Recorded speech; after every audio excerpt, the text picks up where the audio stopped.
I'm sure there are a few, but not many today. Yeah, I mean, the only thing that I would pick out would be the blocking. We need to finish our blocks a little bit better, but that's a shift we talked about in some of the preseason stuff is, we're trying a whole new blocking system, and we're almost there. But we can't get tooled as much as we are right now. We need to keep the blocks in play. And you saw it get better as the game went on. Our blocking numbers did go up. We were finishing more blocks, but it's definitely something we're going to have to pick up as we get into the GPAC schedule. Well, and I noticed you and I were together here earlier in the week over at Bethany College, and I noticed that they were having a little bit of problem on service, but seemed to get most of that corrected. Yeah, it's a matter of finding the balance. We love the fact, even though, in that game up there, in one game we missed 7 serves, but we won 25-21. Right. And one of the things their coach came over and said right away was, you might be missing serves, but we weren't able to pass anything you did get in, so we couldn't run our offense.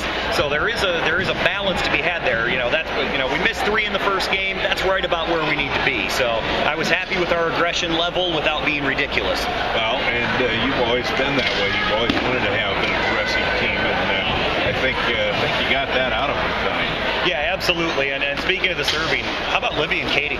Oh, wow. I mean, coming in, and I don't know that they missed any. And they're going back there ripping jumpers. That was part of the problem earlier in the week because they weren't as confident, I don't think, as they were. Frank, I can't tell you how hard those 2 young ladies have worked to find that niche, and they are doing a dynamite job of it. I'm so proud of them. You can see it. Yeah, we had Libby on dog bites too. Talked to her a little bit.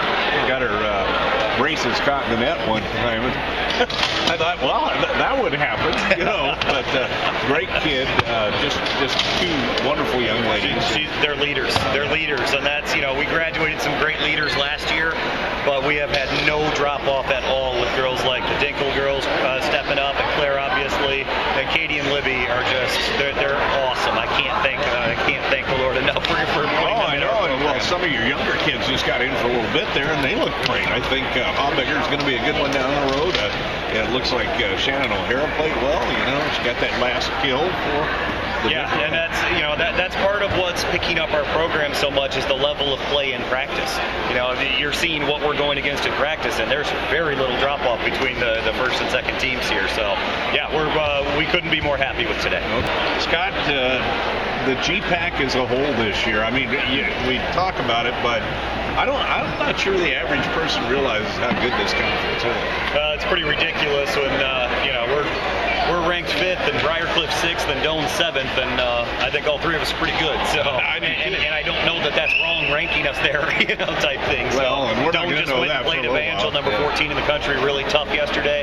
Hastings had a great showing out in California. So it's GPAC is a powerhouse. There's no doubt about it, and deep.